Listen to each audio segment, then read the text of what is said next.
Yo, Beth, that shit crazy.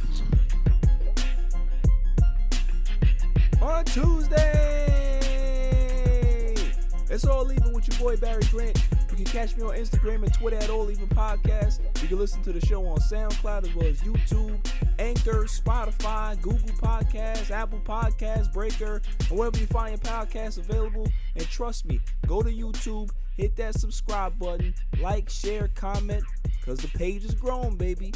That All Even Podcast wave. Catch that wave. Don't get left behind. Lots to get into. Kevin Durant just continues to put his foot in his mouth and just, I don't know. I don't know what to think about Kevin Durant anymore, but we're going to talk about it. Jamal Murray tears his ACL and what that means for the Denver Nuggets. Ben Simmons throws shade at Rudy Gobert, and I love it. Julian Edelman retires, and yeah, he's not a Hall of Famer. James Conner signs with the Cardinals. We'll talk about what impact he's going to have with that team. And then the greatest segment on the planet, Dummy of the Week. So let's just jump right into it. I give the guy credit on Saturday. And what does he do? It takes, 2 full days for him to continue his nonsense, continue his childlike behavior, and his social media onslaught, and whoever says something critical about him. Shannon Sharpe was on his show with Skip Bayless, Undisputed, and they're talking about Kevin Durant and what he said about, not chasing titles. It's not about that for him anymore. And on Saturday, I said, listen, I kind of agree with Kevin Durant. Like, I don't want the narrative to just be about championships anymore, because there's a lot of great players that have played that haven't won any titles. So maybe we can be able to kind of shift the narrative to something else. So I was with Kevin Durant there. Now, Shannon and Skip Bayless, on the other hand, they saw things a little differently. They brought up burner accounts and stuff like that, and all of a sudden, Kevin Durant takes to Twitter and he's, going at Shannon Sharpe about, you wanna squash this, blah blah blah. Now let's do it in public. And Shannon Sharpe is not with that type of back and forth. Like, he's a grown man. He's not going to do that. So he replies to Kevin Durant and says, listen, we can be able to speak about this on the phone, man to man or face to face, and talk like adults. And he put adults in caps. So you understand where Shannon Sharpe is coming from. Like, he's a grown 50-plus-year-old man speaking to this 32-year-old, and his 32-year-old's acting like a teenager. It's like one of his children. Like, what are we? I'm not going back and forth with you, man. For what? What is that going to prove? What is that going to do? That's not doing nothing for my career. I'm already established. I'm already a Hall of Famer. I have my own show. My job is to be critical of you when things come up and to praise you when you do well. That's what my job title entails. You, on the other hand, you don't think that anybody's supposed to say anything bad about you. This is not Pee-wee sports where everybody gets a trophy, everybody gets a pat on the back. Oh, you did great. Oh, Kevin, you're so great. You're so great. That's not the way life works. But in Kevin's little bubble, that's how he thinks it should. So my question is this. Is he not getting the right advice by people in his circle? Or is he not listening to the people in his circle? Because I can't really fathom if his mother would actually be okay with how he's behaving. If she is, then listen, we have another thing to discuss. But I can't imagine it, because that's embarrassing. What Kevin Durant is doing is embarrassing. People that work 9-to-5 jobs and work at Kinko's or KFC, they don't even do this. They got more respect for themselves than that. This dude got millions of dollars in the bank. People admire his game. Kids look up to him, and he behaves like this? I'm tired of talking about Kevin Durant. I really am. And it's not about anything positive. It's always the same nonsense. He speaks and he talks and he gossips and he spreads on social media like a schoolgirl. What are we talking about here? Are you a man? Are you a grown man? Are you a professional? Or you want to act like a boy? Make up your mind. So if you want to act like a boy, then people will treat you as such. Even for the KD apologists out there, they're like, all right, I've had enough. Like, I know a lot of KD fans, and they're always stick with him. They're always with him. But now they're like, yo, I ain't gonna lie to you. Like, this one looks bad. Because it's enough already. Like, they just wanted you to focus on basketball. You haven't been playing for like 2 months. You came back, had a good game today. Great. Stick to that. Just play basketball. I'm not one of those people that say the shut up and dribble stuff. I'm not with that. But in this case, put the phone down and dribble. Like, stop engaging like this on social media. If you want to clown and make jokes with your fans and all that stuff, cool.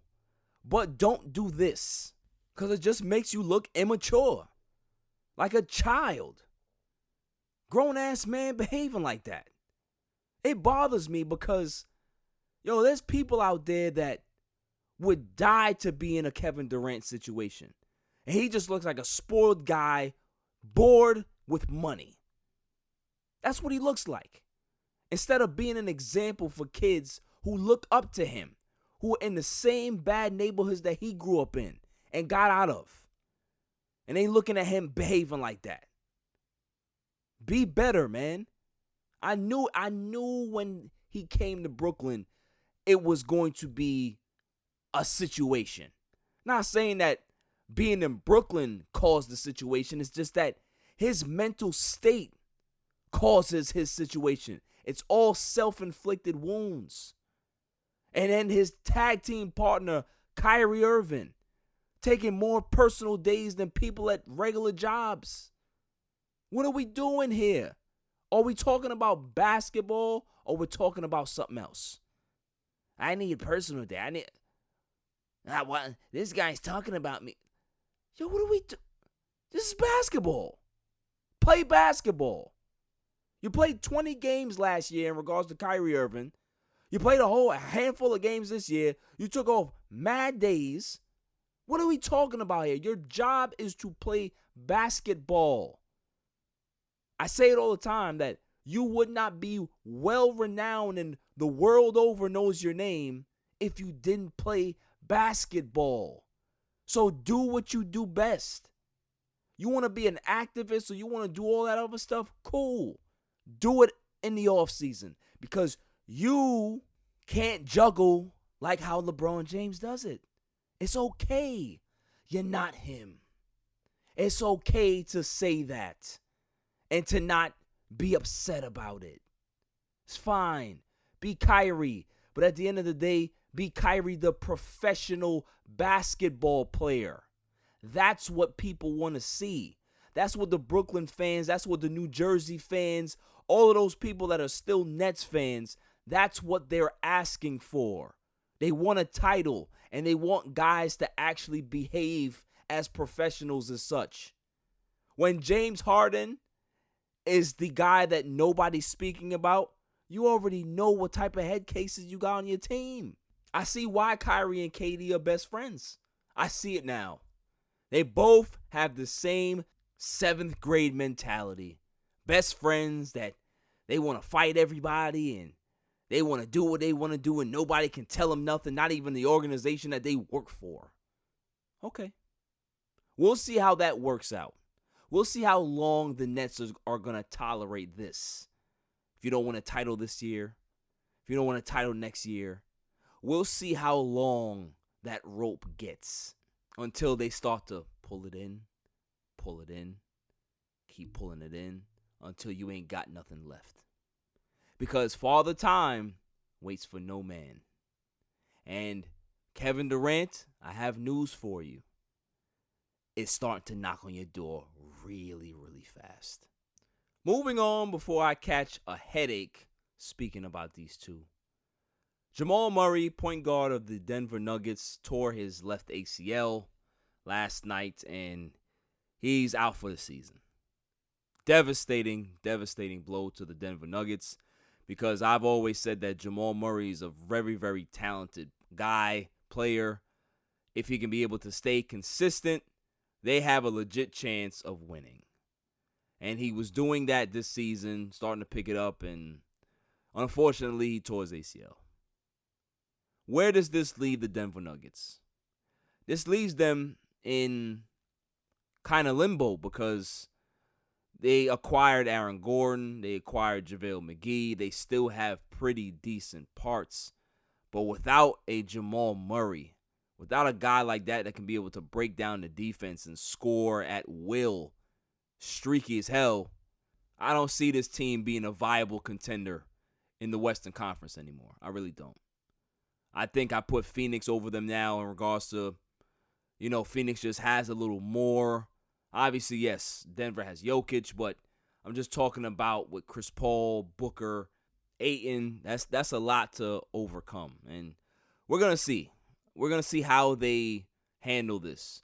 Adversity really makes a team better, So we're gonna see what Jokic has, what kind of leader he is. Maybe his numbers have to go way up for them to have a legit chance. What he's doing right now is amazing, but maybe he has to do more, which is unfortunate for him because he's been doing so much this season already. But when you're one of the best players already, you have to do more. It's expected. So let's see what happens. I really don't trust Mike Malone. I just don't. I'm not a Mike Malone fan. I don't think he's the coach that's going to lead this team to a title. I just don't. I think he's done a great job. I think he's done fabulous in regards to developing them and getting them to this point. But I don't think that he's the guy to get them over the hump. I just don't. He's not a Nate McMillan type. If Nate McMillan would have signed here, got the job in Denver, then now you got somebody who has some cachet. Mike Malone has no cachet with me. He has no clout.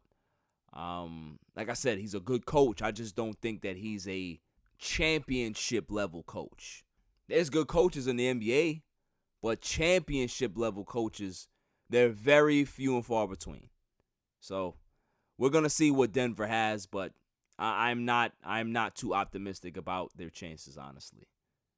In other news, Ben Simmons has made my day. Ben Simmons, one of the candidates for Defensive Player of the Year this year, made his case today and said, hey, I get that everybody wants to talk about Rudy Gobert and how he's putting up good defensive numbers again and may win another Defensive Player of the Year. But when I went up there, I hung 42 on his head. And I'm like, oh, that makes a lot of sense. Now, Embiid, his teammate, can be able to say the same thing too, right? I don't know how you can be able to be Defensive Player of the Year when all the big men and the guys that are like your size work you out. I don't see how that correlates. Defensive Player of the Year, get 50, 40 hung on you all the time by legit bigs. Nah. So it made me smile. It made me put on the biggest smile because everybody who listens to this podcast knows how I feel about Rudy Gobert. Rudy Gobert, the $30 million man that can score 9 points and grab 13 rebounds and get you 3 blocks. That's $184 million worth, huh? Jazz are definitely getting their money's worth out of that guy. Not winning no championship with a Rudy Gobert. It's just not going to happen. Not going to happen. Ben Simmons sees it. Joel Embiid sees it. Jokic sees it. Whoever is a legit big man will give him buckets. That's just the way it goes. So, yeah, I'm with Ben Simmons. I am with Ben Simmons all the way. Ben Simmons is my Defensive Player of the Year. He's been the most dynamic defender in the league. One of the best 1-5 defenders in the sport in recent memory. You know what I mean? So, yeah, I'm with him 100%. I agree with him. I think he's right. I think people need to start to look at this a little closer. I think the The voters need to stop thinking about, well, who was Defensive Player of the Year last year? Oh, okay, we'll give it to this guy. Okay, well, who was it? No. Look at what goes on. Look at his head-to-head matchups with the NBA bigs and the greats and the good players in the league. He's getting worked like a part-time job. So I'm not a fan of giving him no Defensive Player of the Year this year. Nope. I'm not a fan of saying that the Utah Jazz is going to win an NBA title. Nope. I'm not a fan of saying that Donovan Mitchell may win the MVP. Nope. You know why? Because it's Utah. That's why. It's Utah. Just like it's Gonzaga. They go hand in hand. I'm just saying. It's facts. Coming up after the break, I'll put in my 2 cents with this whole Julian Edelman Hall of Fame talk. And James Conner found a job. Great for him. On a Tuesday night. It's all even. I've had so many people tell me that Anchor is great. Anchor is this. Anchor is that. But I have to tell you, man, those people were right. If you haven't heard about Anchor, it's the easiest way to make a podcast. Let me explain. It's free. There's creation tools that allow you to record and edit your podcast right from your phone or your computer. Anchor will distribute your podcast for you so it can be heard on Spotify, Apple Podcasts, and many more. You can make money from your own podcast with no minimum listenership. It's everything you need to make a podcast in one place.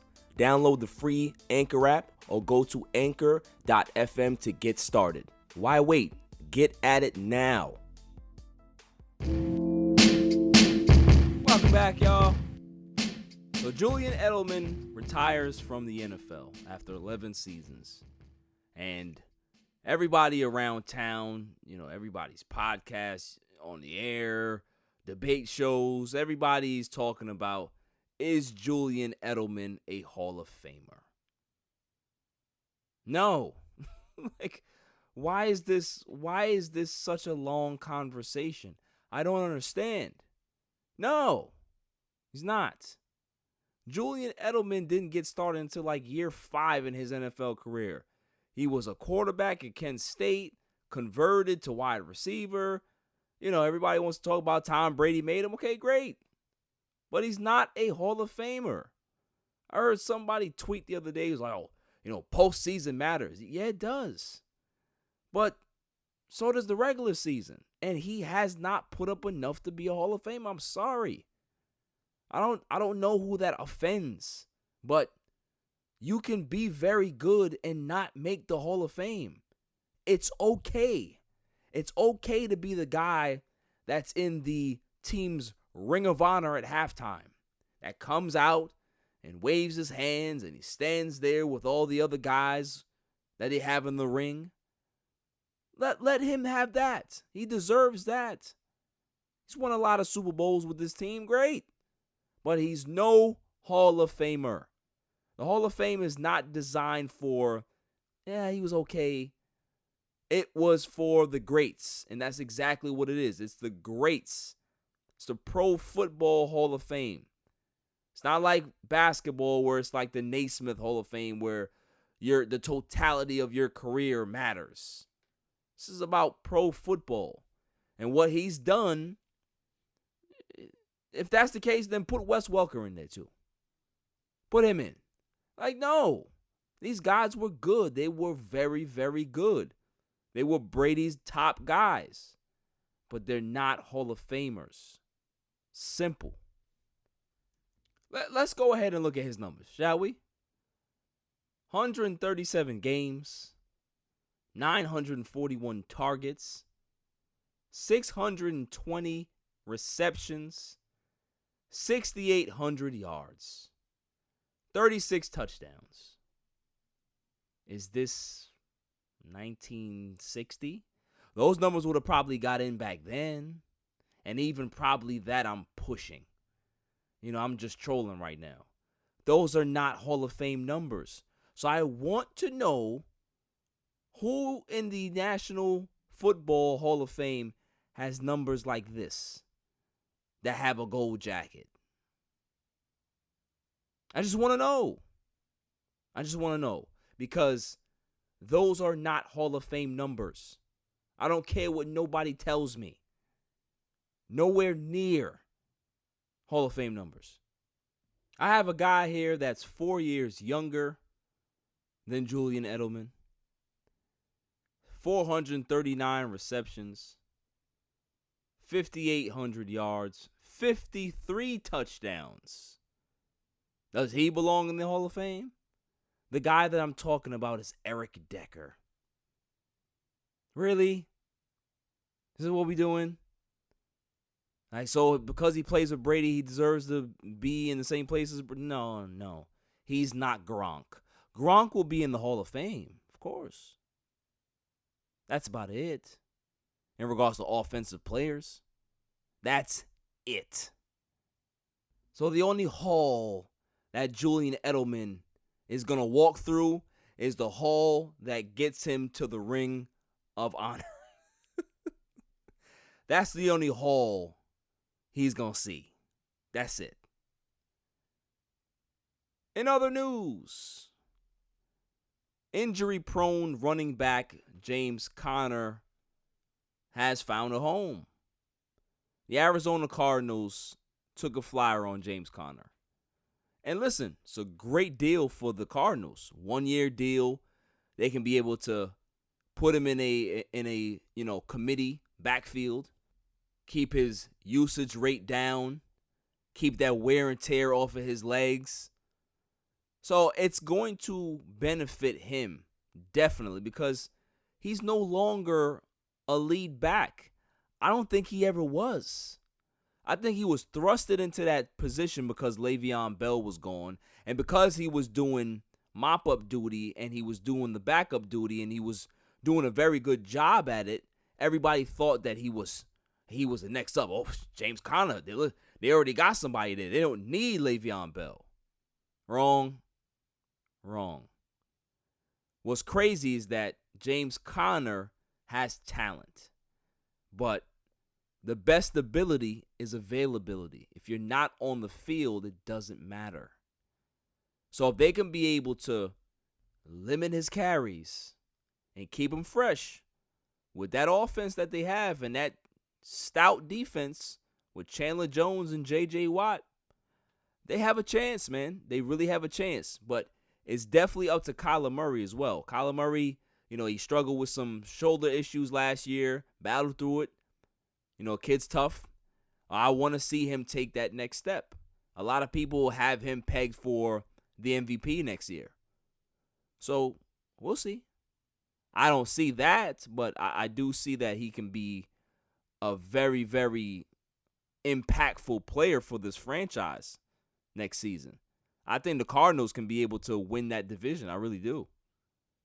And James Conner can be able to help them if he can stay off that medical table. Let's switch gears to baseball. I want to talk about the Mets a little bit. What the hell is going on with Michael Conforto, Francisco Lindor, and Jeff McNeil? Now, I'm not going to go crazy here. So maybe I'm going to leave Lindor out of this because just signed a new contract. He's been in the American League his entire career. Takes him a while to adjust to this National League pitching and staff, and it's a different type of homework. So I'm going to give him a pass. Like I said, I think I'll give him a pass until mid-May. But Conforto, on the other hand, I don't give one to. This is a contract year for Michael Conforto, and you expect guys in a contract year to really bust it out. No homo. Supposed to do what they got to do and get that big contract. But how Conforto has started the season, he looks like he's pressing. He looks like he's thinking about that contract. He did not give the Mets a mandate in regards to when to cut off negotiations. So he's comfortable negotiating all season, which can really lead to poor play. And if that's the case, then the Mets have a problem on their hands, because if he's going to kind of crack under the pressure now, why would you ever commit $200 million to this guy. I'm just saying. It's very concerning how he looks. He doesn't look confident. He had that Bush League Sandlot play where he stuck his elbow out just to get the walk. And listen, at the time, I was like, hey, do what you got to do to get on base and win the game. I still feel that way, but it was him that did it. So it looks bad now because when you look at his stats, he's batting like 150. The Mets are not playing well because their heavy hitters are not hitting. Michael Conforto is one of them. This is a huge issue to start the season. I'm not going to say that this is going to be all year, but he looks like he's pressing, like I said. And when you're pressing like that, it's hard to kind of stick with something that may not work. Like you may be tweaking too many things, thinking about too many things. So I don't know, man. I don't like the way he looks at the plate. He just looks lost and confused. Jeff McNeil, the same thing. I think he's pressing as well for different reasons. I think Jeff McNeil is a very good player. He knows he's a good player, and I think that he's putting a lot of pressure on himself to be better than what he has been, which is sensational. You know, he's not batting at the top of the lineup anymore. So now I guess he feels that he has to swing for the fences more and be an RBI guy instead of just being himself. So, you know, there's a lot of inner turmoil here. So I want to see how this plays out in the next couple of weeks. I'm not even going to say the next month. I want to see how they bounce back because what it looks like right now, they won the first game in a doubleheader. They're up 3-0 right now. So it looks like they're on their way to sweeping this doubleheader. And, you know, they're at 4-0 right now, bottom of the sixth. So we'll see. We'll see if this can be able to spark this offense and get them out of this rut. But these guys don't look good. Luis Rojas, to me, he made some bonehead decisions. He will continue to make some bonehead decisions. I had said on my boy show, Alfred, the Metropolitan Report, shouts to Alfred, that I don't have an opinion about Luis Rojas either way. I don't really care. He's here, okay. He's gone, okay. You know, I'm not enamored with this manager. I'm really not. But I'll tell you this, if he doesn't show me some more moxie in the next month or two, yeah, I'm going to want him gone as well. I don't like babysitting managers. I don't like guys that do that. Aaron Boone is not my type of manager. I like Dave Roberts, Don Mattingly, Joe Girardi, Dusty Baker, tough-ass managers like that. I don't like the babysitters, man. So if he's one of those guys, you need to ship him on the next flight out of here. That's just how I feel. Moving on to the Bronx. The Yankees right now sit at 5-6. They had an ugly weekend. But my concern is not with the entire team. I think the Yankees will figure it out. Garrett Cole is the second best pitcher in New York. Maybe top 3 in the whole sport. But my concern is Aaron Judge. He's having a pretty decent season right now. 2 home runs, 5 RBIs. I think he's batting like 290 or 250, something like that. But he's 29 years old. And he hasn't been healthy his entire career. When he plays 140-something games, you can pencil in 40 home runs. That's just the way the guy is. He's just talented like that. But you haven't seen it more than 1 year. So what do the Yankees do? What do they do in regards to a contract? Like, what kind of deal do you give a guy like Aaron Judge, who hasn't lived up to the potential that his gigantic stature and frame tell you that he will? I don't know the answer. But I know that they can't give him $300 million. Can't give him $250. Can't give him $200. So maybe it's going to be a deal like 4 years at $130 maybe something like that. Like I have this feeling that Aaron Judge is not gonna finish his career as a Yankee. I just have that feeling. I just don't think that they're gonna be able to come to an agreement on what is fair market value for an Aaron Judge. You know what I'm saying? Like I'm gonna watch this closely this season, but it's a concern. It really is a concern because they put so much into this roster, to this young core, and Aaron Judge is right there in the smack of it. And if you remove him, yeah, the Yankees are still going to be good. That's fine, but all your plans are now changed. And what, Stanton is going to be the guy in the middle? I don't see that either. The Yankee fans hate Stanton. They can't stand him. Can't stand him. He gets the A-Rod treatment. He's not a homegrown talent. You know what I mean? And because of that, they kind of shun him a little bit. But Aaron Judge now gets the Jeter treatment. Like, so, you know, is he going to end up like Jeter in regards to being beloved and being a Hall of Fame Yankee and all that stuff? I doubt it. I really have a feeling that Aaron Judge is not going to finish out his career in pinstripes. Coming up after the break, the greatest segment on the planet, Dummy of the Week, on a Tuesday night. It's all even. Yo, it's your man DJ G Money from that Flip the Script podcast. You see it? We in the studio right now. Flip, shut up. Yeah. Oh, listen. Shout out to the All Even podcast. My man Barry Grant Jr. What's up, man? What happened? What you want to say to the people? Shout out somebody else's podcast? Yeah, let me get the joint. What's up? All Even. All Even podcast. Yo, it ain't even up here, boy. We put this go something. All Even. Yo, you. Oh my God. What's up with you, man? Now you. Well, that's a shout out. You keeping this? Yeah, keep all that. You want to jump All in the Even camera? podcast, right? Yeah, All Shout out Even. to All Even podcast, right? All Even. That's your man. My man. All right, shout out to All Even podcast. You cool? 100%. He cool. Is he cool? Let me see. Is he cool? Yeah. What is it, G? Oh. Shout out, G. Oh.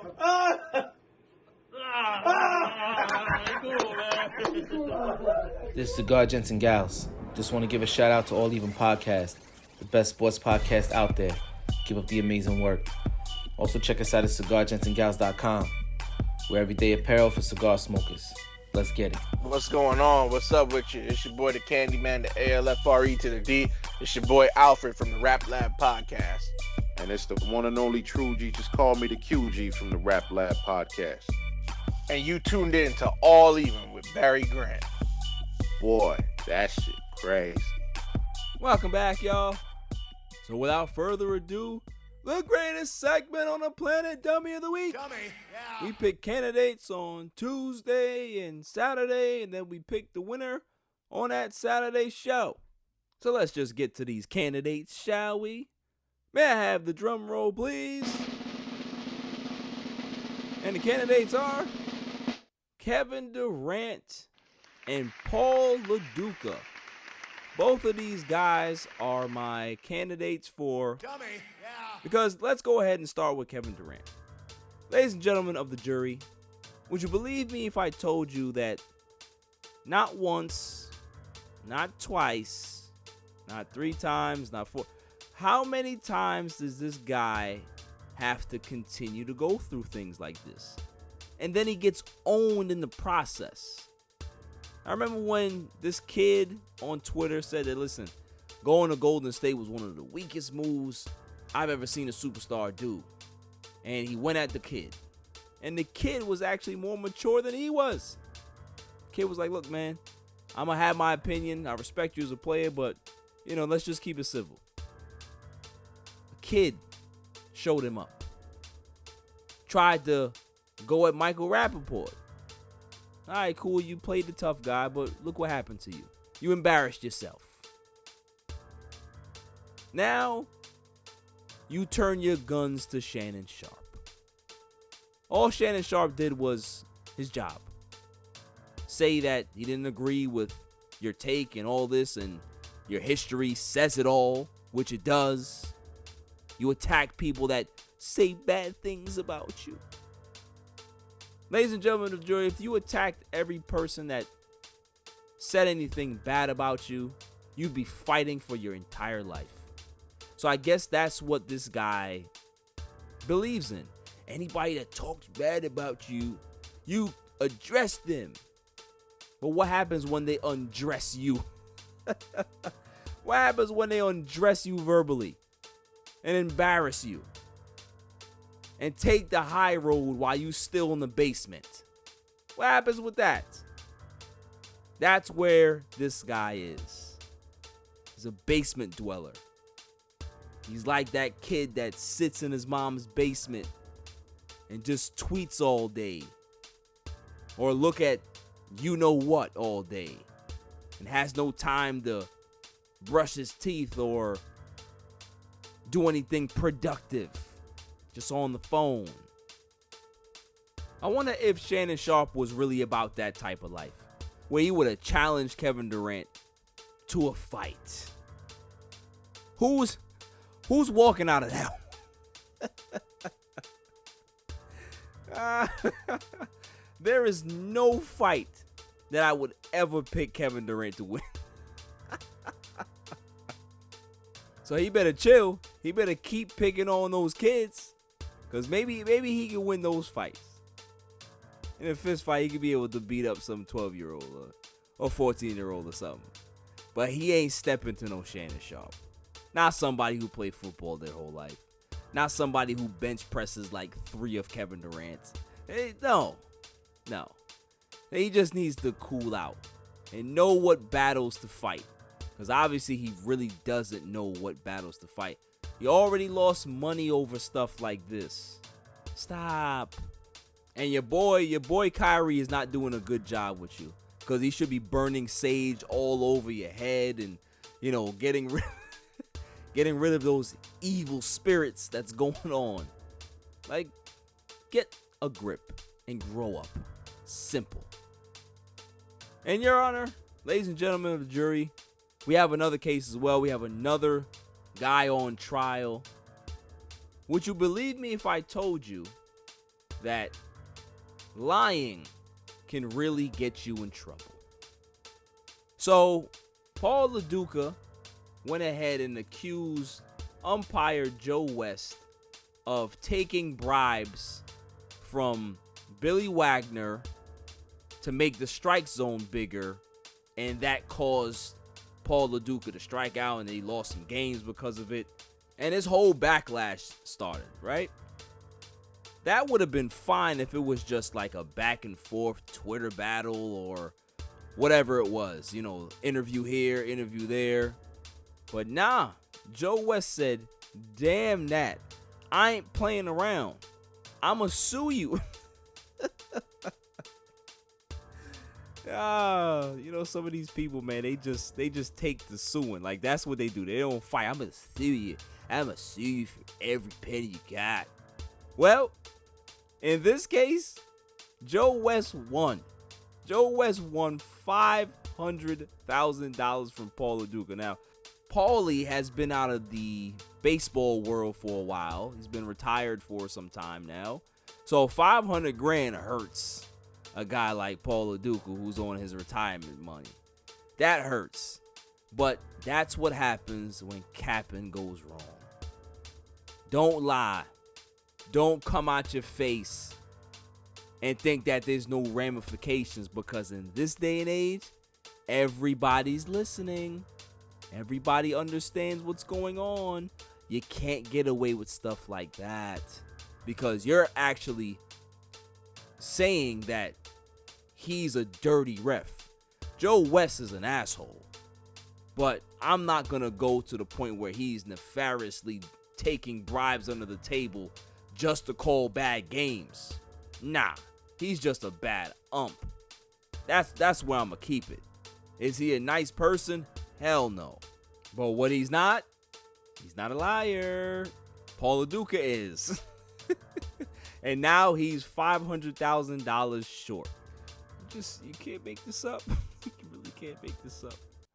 So Paul LaDuca and Kevin Durant, y'all are taking a lot of beatings and a lot of L's, but you're possibly winners for Dummy of the Week. That's all for this show. I'll see you guys on Saturday. Until then, stay safe Stay cool. Peace. You can catch me on Twitter and Instagram at All Even Podcast. Listen to the show on Anchor, Spotify, SoundCloud, and wherever podcasts are available. And check out my YouTube channel, All Even Podcast. And don't forget to share, like, and hit that subscribe button.